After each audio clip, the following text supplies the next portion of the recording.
Hi, this is Nicholas Bell with Ion Cinema, here to review Monster, the directorial debut of Anthony Mandler, which premiered at the 2018 Sundance Film Festival and is finally being released courtesy of Netflix, May 7th, 2021.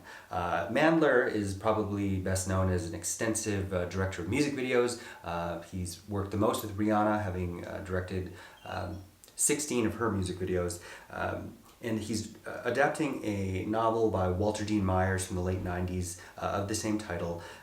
Myers passed away in 2014, but was a noted author, especially of YA novels that usually dealt with very adult scenarios. This is kind of a Kafkaesque tale that also feels very timely, starring Kelvin Harrison Jr. as a young man named Steve Harmon.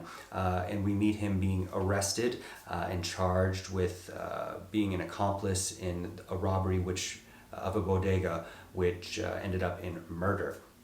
And the real anxiety of the film is kind of whether or not he really is innocent.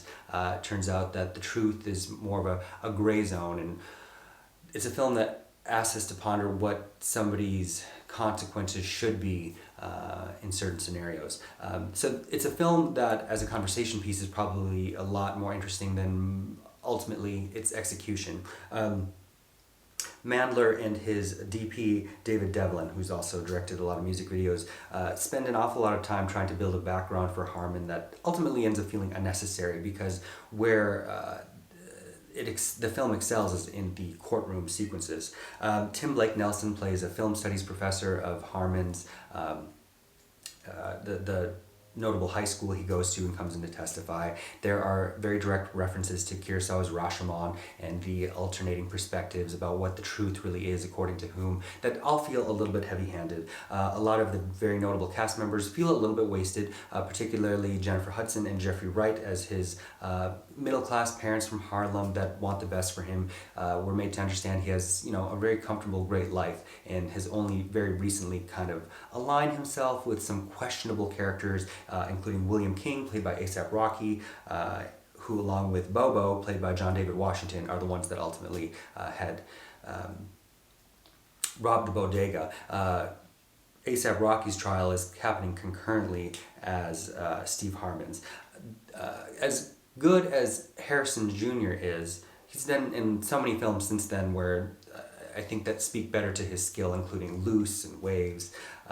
I think the real star of the show ends up being Jennifer Ehle, once again, playing a blunt and flinty lawyer that's doing the best for her client. She's not a white savior type, but she is obviously very committed to her craft, and it's always a joy to see her on screen. Her and John David Washington, I think, really kind of bring this to life unexpectedly. Overall, but we do spend a lot of time on details that seem kind of extraneous, such as his relationship with a young woman played by Lovie Simone, who kind of has nothing to do in this as well, and also has been in many things since then that speak better to her skills as well.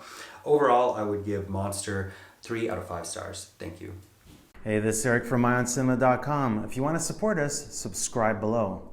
For more reviews, interviews, film festival coverage from Sundance, Cannes, Toronto, you want to check out these guys on this side.